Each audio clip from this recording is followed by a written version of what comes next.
નમસ્કાર મિત્રો, સ્વાગત છે તમારું એચએનજી સ્ટડી પોઈન્ટ યુટ્યુબ ચેનલના એક નવા વિડીયોમાં.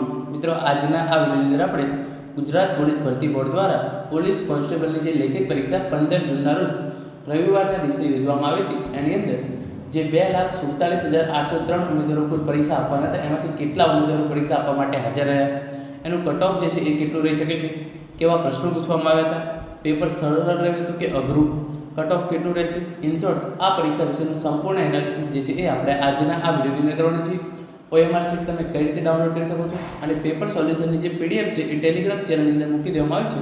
તો ટેલિગ્રામ ચેનલની લિંક નીચે ડિસ્ક્રિપ્શન બોક્સની અંદર આપવામાં આવી છે, ત્યાં જઈ અને ટેલિગ્રામ ચેનલ જે છે એ જરૂરથી જોઈન કરી લેજો.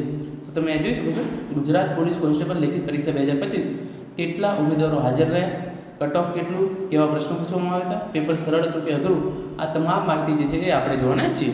તો સૌપ્રથમ OMR શીટ વિશે જે છે એ ગુજરાત પોલીસ ભરતી બોર્ડ દ્વારા ટ્વીટ કરી અને ઇન્ફોર્મેશન આપવામાં આવેલી છે. લોકરક્ષક કેડરની લેખિત પરીક્ષામાં હાજર રહેલ ઉમેદવારોની OMR શીટની સ્કેનિંગ પ્રક્રિયા પૂર્ણ થયેલ છે અને OMR શીટ ભરતી બોર્ડની વેબસાઇટ પર અપલોડ કરવામાં આવેલ છે. 30/6/2025 સુધી OMR શીટ ડાઉનલોડ કરી શકાશે. તો જે પણ ઉમેદવારો જે 8 પરીક્ષા કેન્દ્રો હતા ત્યાં હાજર રહ્યા હતા, એ તમામ ઉમેદવારોની જે છે એ OMR શીટ સ્કેનિંગની પ્રક્રિયા પૂરી થઈ ગઈ છે અને તમામ ઉમેદવારોની જે છે એ OMR તમે 30/6/2025 સુધીમાં ડાઉનલોડ કરી શકો છો. તો એવું OMR શીટ ડાઉનલોડ કરવાની જે વેબસાઇટ છે એની લિંક પણ નીચે ડિસ્ક્રિપ્શન બોક્સની અંદર આપવામાં આવેલી છે. તમે એના પર ક્લિક કરી અને તમારી OMR શીટ જે છે એ ડાઉનલોડ કરી શકો છો. જેવા તમે એ વેબસાઇટ પર જશો, તમારા સામે આ મુજબનું ઇન્ટરફેસ જે છે એ ખુલી જશે. ત્યાં લખ્યું છે ગુજરાત પોલીસ રિક્રુટમેન્ટ બોર્ડ. પછી તમારે એક્ઝામ નેમની અંદર લોકરક્ષક કેડર 15/6/2025 સિલેક્ટ કરવાનું છે. પછી તમે જે જિલ્લાની અંદર પરીક્ષા આપી હતી એ તમારો સીટ નંબર તમારે અહીંયા નાખવાનો છે. તમારી બર્થ ડેટ જે છે એ તમે અહીંયા ઓવરઓલ પહેલાં ડે, પછી મંથ અને પછી યર સિલેક્ટ કરી અને જે આ કેપ્ચા કોડ અહીંયા આપી અને લોગિન પર ક્લિક કરશો તો તમારી OMR શીટ ડાઉનલોડ થઈ અને તમારા સામે જે છે એ આવી જશે. હવે આપણે આગળ વાત કરીએ કે પેપર કેવું પૂછાયું હતું અને જે છે એ કેટલા ઉમેદવારો હાજર રહ્યા હતા. તો લોકરક્ષક કેડર ભરતી 95.80 થી 80% વધુ ઉમેદવારોએ લેખિત પરીક્ષા આપી. પરીક્ષામાં ગેરરીતિના 4 બનાવ જે બાબતે કાયદેસરની કાર્યવાહી જે છે એ કરવામાં આવી હતી. તો આ વખતે જે છે એ રેકોર્ડ બ્રેક લોકોએ જે છે એ પોલીસ કોન્સ્ટેબલની પરીક્ષા આપી છે. કુલ 2,47,803 ઉમેદવારો જે છે એ આ પરીક્ષા માટે નોંધાયા હતા. એમાંથી 95.80% ઉમેદવારો જે છે એ પરીક્ષા આપવા માટે જે છે એ હાજર રહ્યા હતા અને આ આંકડો કોઈ પણ પરીક્ષા માટે સૌથી વધારે મોટો આંકડો છે, કારણ કે આજ સુધી કોઈ પણ પરીક્ષાની અંદર આટલા બધા ઉમેદવારો જે છે એ પરીક્ષા આપવા માટે હાજર રહેલા નથી. એ તમામ ઇન્ફોર્મેશન જે છે એ આપવામાં આવી છે. 2,47,804 ઉમેદવારો પૈકી 2,37,372 જગ્યાઓ જે છે એ પરીક્ષા આપી હતી. અમદાવાદ, સુરત, રાજકોટ, વડોદરા, ભાવનગર, આણંદ અને ગાંધીનગર ખાતે જે છે એ આ પરીક્ષા યોજાઈ હતી. તો જે છે એ 2,47,804 અહીંયા લખે છે એટલા ઉમેદવારો હતા. એમાંથી 2,37,372 ઉમેદવારો જે છે એ પરીક્ષા આપી છે. તો 95.80% ઉમેદવારો જે છે એ 2,37,372 ઉમેદવારો જે છે એ પરીક્ષા આપવા માટે હાજર રહ્યા હતા. હવે આ ઉમેદવારો જે છે એ એના માટે જે આ 12,000 જગ્યાઓ છે એના પર જે છે એ સ્પર્ધા થશે. આમાંથી જે છે એ 12,000 ઉમેદવારોની જે છે એ સિલેક્શન થનાર છે, પરંતુ એના માટે 2,37,372 ઉમેદવારો જે છે એ પરીક્ષા આપવા માટે હાજર રહ્યા હતા. આની અંદર કેટલા પુરુષ ઉમેદવારો અને કેટલા મહિલા ઉમેદવારો હાજર રહ્યા એની ઇન્ફોર્મેશન જે છે એ જ્યારે પણ આવશે તો એની ઇન્ફોર્મેશન જે છે હું તમને આપતો રહીશ. પરંતુ એ તમામ ઇન્ફોર્મેશન લખી છે એ પ્રમાણે OMR શીટ છે એ જાહેર કરી દેવામાં આવી છે અને તમે વેબસાઇટ પર જઈ અને જોઈ શકો છો. એ કઈ રીતે જોયું એ મેં તમને કહી દીધું. 825 કેન્દ્ર પર 26,000થી વધુ પોલીસ કર્મચારીઓ અને 10,000 કરતાં પણ જે છે એ વધારે 18,000 કરતાં પણ વધારે શિક્ષણ વિભાગના અધિકારીઓ જે છે એ હાજર રહ્યા હતા અને પરીક્ષા જે છે એ શાંતિપૂર્ણ માહોલની અંદર પૂરી થઈ હતી. માત્ર 4 જગ્યાએ જે છે એ ગેરરીતિના બનાવ બન્યા હતા, એના પર કાયદેસરની કાર્યવાહી જે છે એ કરી દેવામાં આવી છે. હવે આપણે આગળ વાત કરીએ કે જે છે એ કેવા પ્રશ્નો પૂછવામાં આવ્યા હતા. 12,000 પોસ્ટ માટે ભરતી થશે. નોંધાયેલા ઉમેદવારોમાંથી 96% જે છે એ પરીક્ષા આપી. LRDની પરીક્ષાની અંદર એક પ્રશ્ન પૂછવામાં આવ્યો હતો, ભક્તિના અભ્યાસ માટે કોણે બૌદ્ધિક આધારો જે છે એ પૂરા પાડ્યા હતા. તમે અહીં જોઈ શકો છો તમામ ઇન્ફોર્મેશન જે છે એની અંદર આપવામાં આવી છે. 2,37,372 ઉમેદવારો જે છે એ હાજર રહ્યા હતા, એટલે કે અંદાજે 95.80% ઉમેદવારો જે છે એ હાજર રહ્યા હતા. 75,503 વિદ્યાર્થીમાંથી 95% વિદ્યાર્થીઓ જે છે એ અમદાવાદ શહેરની અંદર જે છે એ હાજર રહ્યા હતા. 9:30 થી 12:30 દરમિયાન જે છે એ આ તમારું પેપર લેવામાં આવ્યું હતું. એક ઉમેદવારને પગમાં ફ્રેક્ચર થયા હોવાથી સ્થાનિક પોલીસે જે છે એ પરીક્ષા કેન્દ્ર સુધી પહોંચવામાં મદદ કરી હતી અને કેટલીક પરીક્ષાની અંદર જે છે એ ઉમેદવારને તાત્કાલિક મેડિકલ સારવારની જરૂરિયાત ઊભી થઈ 108 દ્વારા જે છે એ સહાય પણ પૂરી પાડવામાં આવી હતી.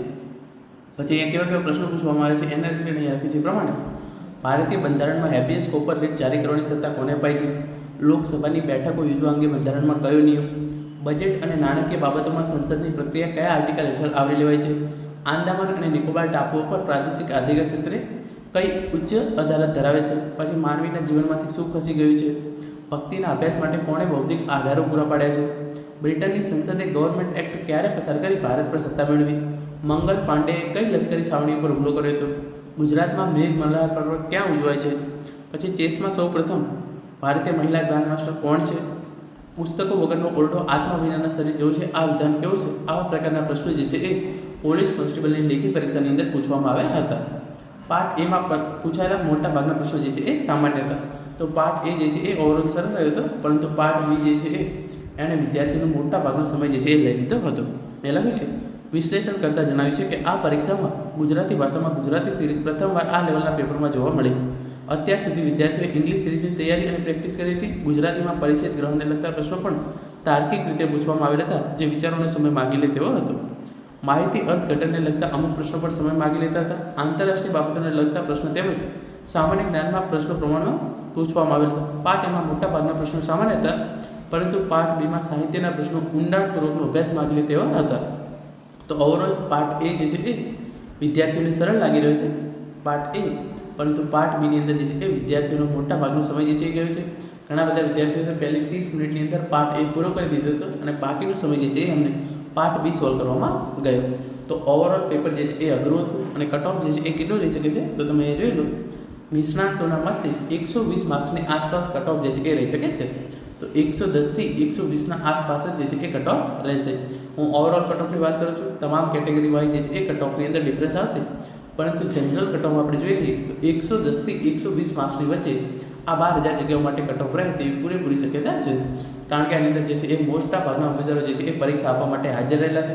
તો જે ઉમેદવારો પરીક્ષા આપતા હોય, મોસ્ટ ઓફ તૈયારી કરેલા હોય એવા ઉમેદવારો આવતા હોય તો 110થી 120 આસપાસ કટ ઓફ રહે તેવી પૂરેપૂરી શક્યતા છે. અને અહીંયા અમુક ઉમેદવારોને પેપર એકંદરે સરળ રહ્યું. તો ઘણા બધા ઉમેદવારો એવા હતા કે જે વડોદરા કેન્દ્ર પર એમણે પરીક્ષા આપી અને એમને એવું કહેવું છે કે એમના માટે જે છે એ પેપર એકંદરે સરળ રહ્યું. પછી રાષ્ટ્રધ્વજની લંબાઈ ઊંચાઈનો ગુણોત્તર કેટલો હોવો જોઈએ, આવા પ્રકારના પ્રશ્નો જે છે એ પૂછવામાં આવ્યું. કોડિંગ, ડીકોડિંગ, પેરેગ્રાફ આધારિત પ્રશ્નો પર ગુજરાતી ભાષાનું પ્રભુત્વ જે છે એ જોવા મળ્યું હતું. તો ઇન્સર્ટ ગુજરાતી ભાષાનો પણ જે છે એ હાર્ડ પ્રકારનો પ્રશ્ન જે છે એ પૂછવામાં આવ્યો. LRD 2025 પરીક્ષામાં પેપર એકંદરે મોડરેટ હતું. ગ્રેસ અને રિઝનિંગ 60 જેટલા પ્રશ્નો પૂછાયા હતા. અમુક પ્રશ્નો અઘરા પૂછાયા હતા, જ્યારે અમુક પ્રશ્નો સહેલા પૂછવામાં આવ્યા હતા. NCERT અને GSERT આધાર તૈયારી કરી છે તેના માટે પેપર સરળ રહ્યું હતું. ફેક્ટ્સ આધારિત સ્ટેટિસ્ટિક્સ GK આધારિત પ્રશ્નો એકંદરે સરળ હતા. બંધારણમાં રાષ્ટ્રધ્વજના માપનો ગુણોત્તર, લોકાયુક્ત, સંસ્થાઓ, લોકસભા, બજેટ, સુપ્રીમ કોર્ટ અને હાઈકોર્ટ ઉપર આવેલા પ્રશ્નો સરળ હતા. પ્રશ્નો ઉપર ગુજરાતી ભાષાનું પ્રભુત્વ વધારે જોવા મળ્યું હતું. તો ઇન શોર્ટ, જેણે NCERT અને GSERT માંથી તૈયારી કરી છે એમના માટે પેપર સરળ રહ્યું હતું. અને ઓવરઓલ જેણે સારી તૈયારી કરી છે એના માટે પેપર મીડિયમ ટુ જે છે એ હાર્ડ લેવલનું રહ્યું છે. અને જેણે એકદમ તૈયારી નહોતી કરી એના માટે એકદમ અઘરા લેવલનું પેપર જે છે એ પૂછવામાં આવેલું હતું. તો આ તમામ ઇન્ફોર્મેશન જે છે એ જ અહીંયા આપવામાં આવેલી છે. તો હવે ઇનશોર્ટ આ વિડીયો જે છે એ આપણે પૂરો કરીએ. તો કુલ 2,37,372 ઉમેદવારો એટલે કે 95.80% ઉમેદવારો જે છે એ પરીક્ષા આપી છે. તો આ મોટા ભાગના ઉમેદવારો જે છે એ પરીક્ષાની અંદર હાજર રહ્યા હતા. એના પછી આપણે વાત કરીએ તો કટ ઓફ જે છે એ કેટલું રહી શકે છે, તો અંદાજિત કટ ઓફ જે છે એ 120ના આસપાસ માર્ક્સ જે છે એ રહી શકે છે. નિષ્ણાતોના મતે 120 માર્ક્સની આસપાસ જે છે એ કટ ઓફ રહી શકે છે. એના પછી આપણે જોયું કે કેવા પ્રકારના પ્રશ્નો પૂછવામાં આવ્યા હતા, તો એ પણ આપણે જોયું. અને ઓવરઓલ પેપર જે છે એ અઘરું કહી શકાય એ પ્રકારનું રહ્યું હતું. તો મિત્રો, આ હતો આજનો વિડીયો. આશા રાખું છું આજનો આ વિડીયો જે છે એ તમને ચોક્કસથી ઉપયોગી થશે. Thank you so much for watching.